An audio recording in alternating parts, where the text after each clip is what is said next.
आप सभी के हृदय में विराजमान परमात्मा को मेरी राम राम। मनुष्य सोचता है कि बिना प्रभु का चिंतन किए, बिना उनका भजन किए वह सुख पा सकता है, और इसी भ्रम में वह न जाने कितने प्रकार के दुखों को प्राप्त होता है। काकभूषणी जी यही बात पक्षीराज गरुड़ से कह रहे हैं। क्या कह रहे हैं? वे कह रहे हैं कि संसार में ऐसे असंभव कार्य जिन्हें ये मान लिया जाए कि ये नहीं हो सकते, वे भी हो सकते हैं, किंतु यह असंभव कार्य कि राम को भजे बिना, राम का भजन किए बिना, प्रभु श्री राम के चरणों में प्रीति किए बिना कोई सुख को प्राप्त कर ले, कोई इस भवसागर को तर जाए, यह नहीं हो सकता। सब असंभव संभव हो सकता है, किंतु यह नहीं हो सकता, क्योंकि इसके बिना गति नहीं है।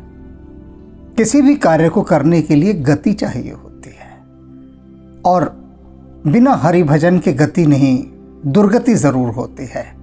तो इसी बात को आगे बढ़ाते हुए काकभूषणी जी क्या कह रहे हैं? हिमते अनल प्रकट बरु होए। यह भी हो सकता है कि बर्फ से आग प्रकट हो जाए। अब सुनने में बड़ी विचित्र बात लग रही है कि बर्फ से कोई आग प्रकट हो सकती है। बिल्कुल हो सकती है। अभी अनेक बातें इन्होंने ऐसी बताई थी कि जो नहीं हो सकती, लेकिन वे हो सकती हैं, इनको भी प्रमाणित कर दिया गया है। ऐसे ही ये कह रहे हैं कि आग से तो जलती हुई चीज़ों को देखा गया है, लेकिन बर्फ से कोई चीज़ जल जाए, बर्फ के भीतर से आग निकले और वो किसी को जला दे, सोचिए क्या ऐसा हो सकता है? हो सकता है, होता है। आप कहेंगे हमने तो नहीं देखा, लेकिन मैंने देखा है। हिमालय यात्रा में मैं एक गांव में गया, और उस गांव के अंदर मैंने देखा एक लकड़ी का घर जला हुआ। तो मैंने उन गांव के लोगों से पूछा कि लगता है इस घर में आग लग गई होगी। उन्होंने कहा नहीं, इस घर को बर्फ ने जला दिया है। जब बर्फबारी हुई थी तो उसमें ये जो लकड़ी का मकान है ये उससे प्रभावित हुआ और बर्फ ने इसे जला दिया। मैं आश्चर्यचकित रह गया उस लकड़ी के घर को देखकर, जो बिल्कुल ऐसे जला हुआ था जैसे कि किसी ने आग लगा दी हो उसमें। तो तब पहली बार मैं आश्चर्यचकित हुआ। मैं खोजूंगा अभी उस फोटो को। मैंने उस समय उसका फोटोग्राफ लिया था उस घर का, और अगर वो मिला तो मैं इस प्रसंग में उसे लगवाना चाहूँगा। खोजना पड़ेगा। लेकिन मैंने पहली बार तब देखा ये असंभव, आश्चर्यजनक सत्य कि बर्फ के भीतर भी आग होती है और वो जला देती है। तो यहाँ काकभूषणी वही बात कह रहे हैं, हिमते अनल प्रकट बरु होई, विमुख राम सुख पावन कोई। लेकिन राम जी से विमुख होकर कोई सुख नहीं पा सकता। ये जो जीवात्मा है अनंत अनंत जन्मों से भटक रही है, अनंत अनंत जन्मों से, कोई गणना नहीं हो सकती। इसलिए अनंत अनंत कहा गया कि जिसका कोई हिसाब किताब नहीं रखा जा सकता। क्यों भटक रही है अनंत जन्मों से? क्योंकि सच में जो राम के चरणों में प्रीति लगनी चाहिए वह नहीं लगती। जो लगती है वो बड़ी आर्टिफिशियल होती है, कृत्रिम, बनावटी, आउटर, इनर नहीं होती। तो जितनी भी प्रीतियां राम के लिए दिखाई जाते कि हम बड़े राम के भक्त हैं, मैंने अनेक राम के भक्त देखे, मेरे संपर्क में हैं, मिलते ही जय श्री राम कहेंगे। बहुत अच्छी बात है भाई। तो मैं उनसे कई बार कहता हूं कि तुम दोनों में से एक काम करो कि जय श्री राम बोलो तो ये झूठ और मक्कारी छोड़ दो, और झूठ और मक्कारी कर रहे हो तो जय श्री राम बोलना छोड़ दो, बोलो मत। क्योंकि तुम उसी जुबान से दिन भर में 3600 झूठ बोलते हो, 3600 धोखेबाजी की कथाएं रचते हो, लोगों को ठगते हो। क्यों? ये सारी धोखाधड़ी तुम कर रहे हो। क्यों कर रहे हो भाई? और राम का नाम भी ले रहे हो। तो राम के साथ प्रीति कैसे हुई? माथे पर तिलक लगाकर और केवल जय श्री राम बोलकर राम के चरणों में प्रीति नहीं हो सकती। हाँ, उसका एक स्वांग जरूर रचा जा सकता है, अच्छा स्वांग। तो यही इसी स्वांग के चलते अनंत अनंत जन्मों तक जीवात्मा भटकती रहती है, क्योंकि सच में तो प्रीत लगाई नहीं राम के चरणों में। तो सुख कहाँ से पाएंगे? मुक्ति कहाँ से प्राप्त होगी? नहीं हो सकती। वास्तव में जब ये हृदय राम के चरणों में लग जाता है तो वैराग्य का बल जन्म लेता है, जिसकी हमने कल चर्चा की थी। राम के चरणों में प्रीति लगी है या नहीं लगी, इसका एक सबसे बड़ा प्रमाण है कि आपके भीतर वैराग्य आ जाएगा, और वैराग्य के आते ही अहंकार चला जाएगा। मैंने देखे हैं, देखता हूँ, जो बड़ी बड़ी सीटों पर लोग बैठे हैं, उच्च पदों पर, उनके अंदर कितना अहंकार है, इतना अहंकार। रावण में भी उतना अहंकार नहीं होगा जितना उनके अंदर है। वे अपने को परमात्मा से भी ऊपर मानकर बैठे होते हैं, सो कॉल्ड ऑफ बॉस, जिनको बॉस कहा गया है। तो जो भी संस्था के बॉस हैं, बस भगवान को भी बहुत नीचा समझते हैं और अपने को बहुत ऊंचा, और समझते हैं कि उनमें कोई अवगुण नहीं, कोई दोष नहीं। वे जो कहेंगे वही सब कुछ सत्य है। वे गलत काम भी करेंगे और कोई उनको टोक दे कि आप ये जो कर रहे हैं ये न्याय संगत नहीं है, नीति सम्मत नहीं है, तो उनका अहंकार देखिए। जैसे सांप की पूंछ पर किसी का पैर पड़ जाए और सांप तत्काल डस लेता है, ऐसे ही ये बॉस अपने जूनियर्स को तत्काल डस लेते हैं। जहरीले तो होते हैं और तत्काल उसे डस लेते हैं कि तेरी हिम्मत कैसे हुई कि हमारे अवगुणों की तरफ तू इशारा कर रहा है। तो जब पूरा जीवन ही इस अहंकार से लिप्त रहा, इस अहंकार के विष से भरा रहा, तो राम के चरणों में प्रीति कैसे होगी? उससे तो विमुख ही रहे, तुम पूरी तरह से विमुख रहे तो सुख नहीं प्राप्त हो सकता। बारी मथे घृत होई, कह रहे हैं काकभूषण जी की पानी को मथो, उसमें से भी घी निकल सकता है। हालांकि अभी तक पानी में से घी निकालने की विधि कोई पैदा नहीं कर सकता, होगी अवश्य, ऐसा नहीं है कि नहीं हो सकती, हम ही नहीं खोज पाए इसे। तो इस बात को समझेंगे अगले उदाहरण से, अभी नहीं समझ पाएंगे। तो क्या कह रहे हैं काकभूषण जी कि ऐसा संभव घी हम किससे निकालते हैं? दूध से दही जमाते हैं, दही को भिगोते हैं, मक्खन निकलता है, फिर उसे आंच पर चढ़ाते हैं, तब घी निकलता है। यानी दूध को मथने से घी निकलता है, पानी को मथने से तो कभी नहीं निकलता ना। लेकिन काकभूषण जी कह रहे हैं पानी को मथने से भी घी निकल सकता है, यह भी संभव हो सकता है। लेकिन राम के चरणों में प्रीति के बिना सुख संभव नहीं है।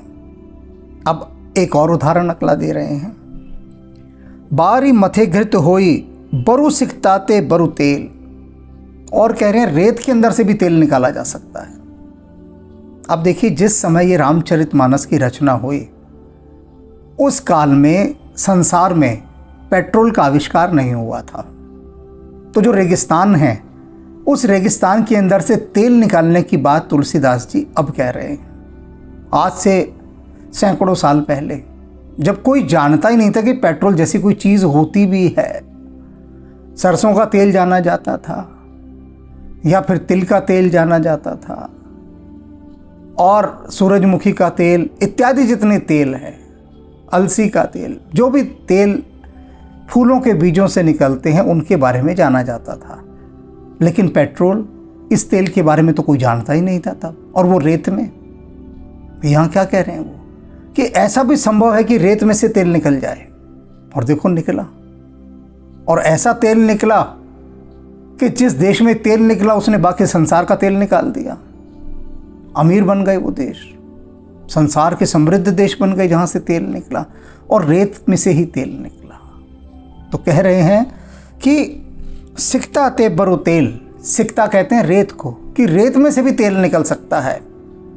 लेकिन राम के श्री चरणों से जो विमुख हो गया उसे सुख नहीं मिल सकता। बिनु हरि भजन ने भव तरिए, यह सिद्धांत अपेल। कह रहे हैं ये सिद्धांत अपेल है। अपेल माने अटल। कौन सा अटल है सिद्धांत? बाकी सब सिद्धांत टल सकते हैं, किसी न किसी युक्ति से, उपाय से, जुगाड़ से प्रत्येक सिद्धांत टल के मॉडिफाई किया जा सकता है, परिवर्तित किया जा सकता है, बदलाव लाया जा सकता है। किंतु इस सिद्धांत में कोई बदलाव नहीं लाया जा सकता, ये अटल है। कौन सा सिद्धांत? बिनु हरि भजन ने भव तरिए, बिना हरि के भजन के इस संसार के भव सागर को आप तर ही नहीं सकते, क्योंकि सागर को तरने के लिए तो कोई जलयान चाहिए होता है ना। तो ये जो हरि भक्ति है, ये जो राम के चरणों की प्रीति है, यही वह जलयान है, नानक नाम जहाज है। कहते हैं ना श्री गुरु नानक देव जी कि ये जो नाम की महिमा है यही तो जहाज है। इस जहाज पर ही तरना है तुम्हें, वैसे नहीं तर सकते। तैर के कोई सागर को पार नहीं कर सकता, और करेगा भी यदि तैर के पार, कोई विरला कर भी जाएगा तो वो भी राम की कृपा से ही कर पाएगा, अन्यथा नहीं। हनुमान जी कर गए ना सागर पार, एक ही छलांग में पार कर गए। कैसे? राम की कृपा थी, राम के चरणों में इनकी ऐसी प्रीति थी, तभी तो उस प्रीति के बल पर ऐसा असंभव कार्य कर दिया, ऐसा दुस्तर जो कभी कोई कर न सका आज तक। तो ये अटल सत्य है जिसको काकभूषण जी यहाँ पर बता रहे हैं।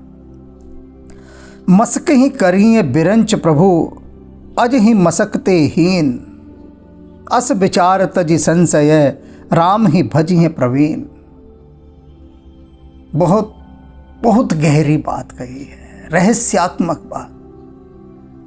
कह रहे राम जी की कृपा पता है कैसी होती है कि वो मच्छर को भी ब्रह्मा बना देते हैं। मच्छर की क्या बिसात है, किसी का अपमान करना हो तो क्या कहते हैं, अबे ओ मच्छर, यही कहते हैं ना, यानी तू कितना तुच्छ है। मच्छर का जीवन कोई बड़ा जीवन थोड़ी ना होता है। मैंने सुना है वैज्ञानिकों से कि हम कहते हैं मच्छर की अवधि बस 24 घंटे की होती है, किसी किसी मच्छर की अवधि तो 1 घंटे की होती है, किसी की 5 मिनट की भी, और किसी की उससे भी कम की। अर्थात मच्छर पैदा होगा, जन्म होगा, बड़ा होगा, जवान होगा, बूढ़ा होगा और मर जाएगा, और ये सब अवधि होती है 5 मिनट की। उस 5 मिनट में सब कुछ हो जाता है। किसी की 10 मिनट है, किसी की 1 घंटा है, किसी की 24 घंटे। तो बस इतनी अवधि होती है उनके जीवन काल की, फिर नए आ जाते हैं, फिर मरते हैं, फिर नए आ जाते हैं। तो आप सोच के हैरान रहोगे कि 5 मिनट के अंदर कैसे सब हो जाता है। और ब्रह्मा जी की आयु तो न जाने कितनी होती है, तो वो भी तो सोचते होंगे अरे मनुष्य 100 साल की उम्र में पैदा भी हुआ, जवान भी हुआ, शादी ब्याह भी किए, बच्चे भी किए, और फिर मर भी गया बस 100 साल में। तो उनको लगता है 100 साल कुछ है ही नहीं, जैसे मैंने अभी आपको कहा। और कई वैज्ञानिकों को तो यह भी कहना है कि कुछ ऐसे भी मच्छर होते हैं कि जो सिर्फ 1 मिनट के अंदर ही अपना पूरा जीवन काल पूरा कर लेते हैं। उस पैदा भी होंगे, बड़े भी होंगे, अपने समान बच्चों को भी जन्म देंगे, बूढ़े भी होंगे और मर जाएंगे, और सिर्फ 1 मिनट के अंदर पूरा जीवन काल। तो क्या कह रहे हैं काकभूषण जी कि राम जी की महिमा पता कैसी है, एक मच्छर को भी ब्रह्मा बना दें। यानी जो जिसकी जीवन की अवधि 1 मिनट है उसको भी बना दें वो लाखों वर्ष जीने वाला। और ब्रह्मा बना देगा क्या अर्थ है, इसको उतने उच्च पद पर बिठा दें। अब इसको मैं उदाहरण के द्वारा समझाऊंगा, क्योंकि वर्तमान काल में समझाने के लिए राजनीति से बड़ा कोई उदाहरण नहीं है, क्योंकि सारे संसार की चेतना राजनीति पर ही अटकी होती है। आप देखिए सारे समाचार, सारी बातचीत सब राजनीति पर केंद्रित होती है। जहां 2 आदमी मिल रहे हैं राजनीति की ही बात कर रहे हैं। तो वहीं से समझाता हूं। अनेक आपने ऐसे लोग देखे होंगे जो मच्छर के समान होते हैं, राजनीति में मच्छर के समान है। मच्छर के समान का अभिप्राय क्या, उनको कोई नहीं जानता, बहुत छोटे से साधारण से पद पर होते हैं। अचानक अगले दिन खबर आती है कि उन्होंने तो मंत्री पद की शपथ ले ली, बड़े उच्च पद पर कोई बैठ गया, तो सारा संसार हैरान होता है, अरे कल तक तो ये कुछ भी नहीं था, कोई दुनिया नहीं जानती थी इसको, ये है कौन, इसके गली वाले नहीं जानते थे, और आज देखो ये मंत्री बन गया, इतने उच्च पद पर आ गया। तो ये कैसे? ये राम जी की महिमा क्या होती है, एक मच्छर को भी बहुत प्रभावशाली व्यक्ति बना देती है, बहुत उच्च पद पर बिठा देती है। और अज ही मसकते हीन, और ब्रह्मा को भी मच्छर से ज्यादा हीन बना देती है, नीचा बना देती है। इसको कहा गया है ना कि राजा को रंक कर दे और रंक को राजा कर दे, यानी भिखारी को सम्राट बना दे और सम्राट को भिखारी बना दे। तो कह रहे हैं जो ब्रह्मा के पद पर है, जो राम की लीला है, राम की जो महिमा है, राम का जो बल है, वो उसे ब्रह्मा के पद से इतना नीचे गिरा दे कि मच्छर से भी नीचे। और ये भी आपने राजनीति में देखा होगा कल तक जो लोग राजनीति के शिखर पर होते थे, ऐसे देखे ना कई तानाशाह, पूरे राष्ट्र पर उनका कब्जा होता था। उनकी अनुमति के बिना कोई पक्षी भी प्रवेश नहीं कर पाता था। और एक दिन ऐसा आया कि उन्हीं के राष्ट्र में उन्हीं को मृत्युदंड दे दिया गया। वो कभी कल्पना कर सकते थे? तो यही है राम की महिमा कि राम कुछ भी कर सकते हैं। यही राम का बल है, जो कल तक उस देश के सम्राट होते थे, तानाशाह सम्राट, जिनके बिना वहाँ की प्रजा सांस तक नहीं लेती थी। उनसे पूछना पड़ता था, हम अगली सांस ले लें? सम्राट कहता था हाँ ले लो, तो प्रजा सांस लेती थी। उस राष्ट्र में उन्हीं को मृत्युदंड दिया गया, यानी मच्छर से भी नीची दुर्गत की गई। कैसे? ये सब राम का बल है। तो राम जी चाहें तो कुछ भी कर सकते हैं, और किया है उन्होंने। सुग्रीव ऋष्यमुख पर्वत पर भटक रहा है, रो रहा है, मारा मारा फिर रहा है, क्योंकि ऋष्यमुख पर्वत से नीचे नहीं उतर सकता। मच्छर से भी गया बीता जीवन जी रहा है सुग्रीव, और राम जी ने उसे किष्किंधा का सम्राट बना दिया। विभीषण जिसे लात मार के रावण ने बाहर निकाल दिया, जिस राष्ट्र से जिसको लात मार के बाहर निकाला गया, उसी राष्ट्र का उसे सम्राट बना दिया राम जी ने। ये है राम जी का बल। मसकी करी हैं बिरंच प्रभु, अज ही मसकते हीन, अस विचार, ऐसा विचार करके, ये बात सोचकर, तज संशय, सारे संशयों को त्याग देते हैं। कौन त्याग देते हैं? राम ही भजिए प्रवीण, वे प्रवीण लोग। प्रवीण कहते हैं बहुत समझदार, सयाने, चतुर। वे प्रवीण लोग जो निरंतर राम जी का भजन करते हैं, वो इस बात को समझकर कि राम जी जो चाहे वो कर सकते हैं, सारे संशयों को मन से निकाल देते हैं। अगर राम जी उनको कहीं गिरा भी दें तो कह देते हैं कि ठीक है राम जी तुम्हारी इच्छा। और राम जी कहीं उन्हें चढ़ा दें ऊपर तो भी वे नतमस्तक रहते हैं कि राम जी तुम्हारी इच्छा। कोई किसी प्रकार का ना वो विरोध करते, ना कुछ अहंकार में फूलते। कौन? जो प्रवीण हैं, जो राम के भजन में रहते हैं। राम अगर उन्हें मारना भी चाहें तो वो यही कहते हैं, जो उनकी तमन्ना है बर्बाद हो जा, ऐ दिल मोहब्बत की किस्मत जगा दे, तड़प और तड़प कर अभी जान दे दे। ये तो कहते हैं ठीक है राम जी, आप हमें मारना चाहते हैं तो ठीक है, हम आपकी इच्छा के आगे नतमस्तक होकर मरने को भी तैयार हैं। तो ये जो प्रवीण जन होते हैं, जो निरंतर राम को भजते हैं, वो कोई संशय नहीं रखते किसी प्रकार का। वनिश्चितम वदामि तेन अनन्या वंचासी में, हरिम नरा भजन्ति ये अति दुस्तुरम तरंति ते। काकभूषण जी कह रहे हैं कि देखो ये मैं सिद्धांत, अभी ये संस्कृत में उन्होंने कहा है कि मैं सिद्धांत भली भांति तुम्हें समझा रहा हूं, इसे गांठ बांध लो। इस सिद्धांत को क्या कि इसका कोई और दूसरा अर्थ भी ग्रहण मत करना। वो कह रहे हैं कोई दूसरा अर्थ ग्रहण मत करना कि जो भी मनुष्य श्री हरि का भजन करता है, जो भी हरि नरा भजंती ये अति दुस्तरम तरंति ते, वे अति दुस्तर, दुस्तर माने जिसको तैरा नहीं जा सकता, उस अति दुस्तर भव सागर को भी पार कर लेता है। इस सिद्धांत को अपनी गांठ में बांध लो और बिना संशय किए, बिना संशय को रखे मन में, संशय का तत्काल त्याग कर देना। कोई डाउट नहीं, कोई डाउट नहीं। फ्रॉम डाउट टू डिवोशन, सिर्फ समर्पण में कि ठीक है राम जी, आप जो कर रहे हैं मेरे हित के लिए कर रहे हैं।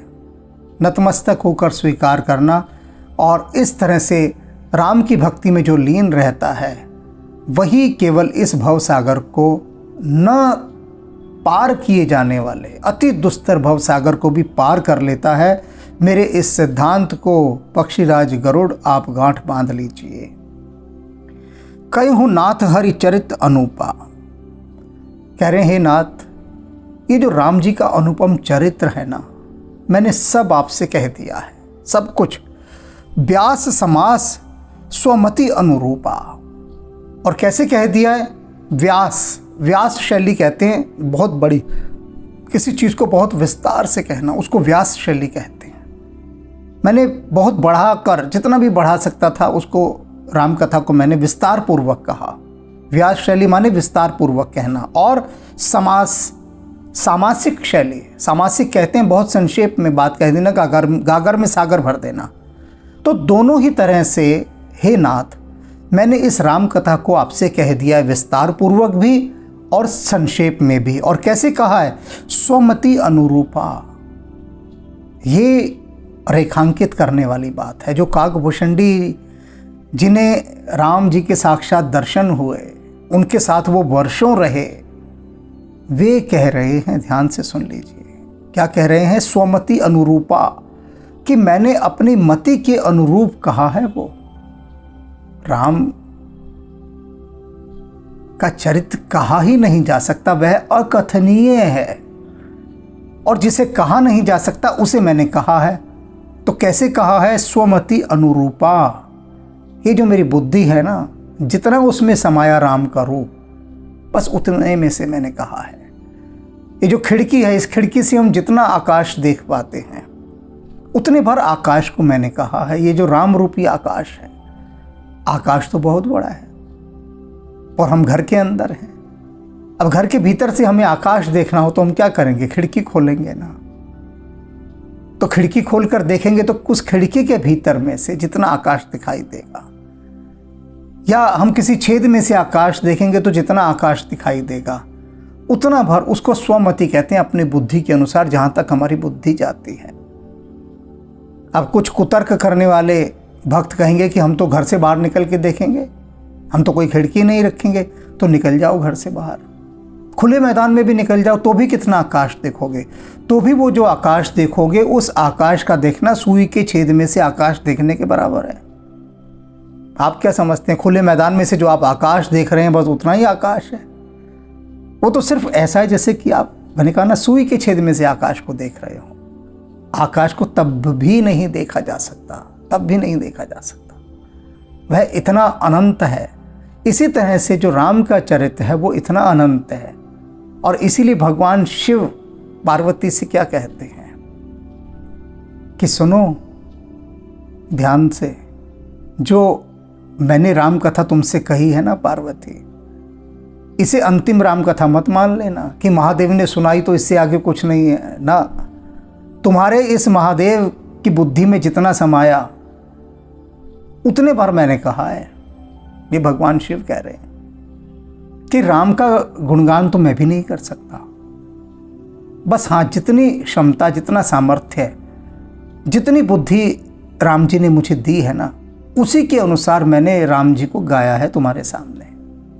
और यही बात यहाँ काकभूषण जी कह रहे हैं, यही बात तुलसीदास जी कहते हैं, और यही बात सभी सयाने कहते हैं कि राम का हम गुणगान नहीं कर सकते, कर ही नहीं सकते। अनंत है राम कथा, अनंत। राम के गुण अनंत, और अनंत को कैसे गाइएगा? कोई उपाय नहीं है गाने का, कहने का कोई उपाय नहीं है। लेकिन फिर भी काकभूषण जी कह रहे हैं स्वमति अनुरूपा, अपनी मति के अनुरूप मैंने कहा है। श्रुति सिद्धांत अहि उर्गारी, राम भजिए सब काज बिसारी। कह रहे हैं कि ये जो वेद पुराण, जो सारी श्रुति हैं, वो एक ही सिद्धांत को कहते हैं, सिर्फ एक ही सिद्धांत को। क्या सिद्धांत? राम का भजिए सब काज बिसारी, राम भजिए सब काम बिसारे, कि जो सारे कामों को छोड़कर राम का भजन कीजिए। इस पंक्ति को दोबारा सुनिए, राम भजिए सब काज बिसारे। अब ये पंक्ति बहुत सारे लोगों को भ्रामक अर्थ दे गई। उन्होंने कहा काकभूषण जी तो स्पष्ट कह रहे हैं कि सारे कामों को छोड़कर बस राम का भजन करो, सब काम बिसारी, बिसरा दो, सब काम छोड़ दो। अब अर्थ का अनर्थ हुआ। किसी भी शब्द का एक गलत अर्थ ग्रहण कर लेने के कारण बहुत बड़ा अनर्थ हो जाता है, क्योंकि वो उसका अर्थ था ही नहीं। औषधि जो थी वो ना लेकर आपने दूसरी औषधि ले ली तो हानि हो गई। लोगों ने क्या किया? अपने कर्तव्यों को त्याग दिया, छोड़ दिया, घर छोड़ छोड़कर भाग गए, सन्यासी हो गए। साधु बन गए। और प्रमाण क्या दिया कि इस पंक्ति का देखो, साफ कह रहे हैं, राम भज ये सब काज बिसारी, सारे कामों को छोड़कर बस राम का भजन करो।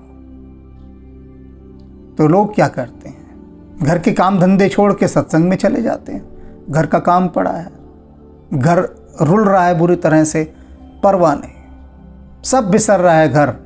वो कहते, खुद ही तो कहा है इन्होंने कि सब काम बिसरा दो और राम के भजन करो। अभी जो सब काज बिसारी है ना, इसको समझ लेना है कि सब काम छोड़कर। छोड़ने का मतलब क्या है? छोड़ने का मतलब पकड़ से आता है। विलोम शब्द, अगर हम कहेंगे दो शब्द हैं, पकड़ना और छोड़ना, तो विलोम शब्द हुए ना।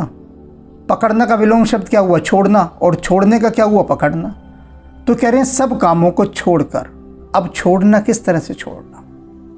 एक व्यक्ति के पास धन की पकड़ है, वो दिन रात मशीन की तरह धन कमाए जा रहा है, तो उसको कह रहे हैं कि ये धन की पकड़ तू छोड़ दे, इस पे आसक्ति मत रख।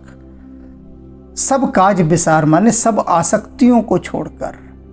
जो आपकी विभिन्न स्थानों पर आसक्तियां लगी हुई हैं, एक की आसक्ति लगी हुई है कि मैं ये पेपर क्रैक कर दूं और मैं बड़े ऊंचे पद पर पहुंच जाऊं, तो उसकी सारी आसक्ति वहां पर है।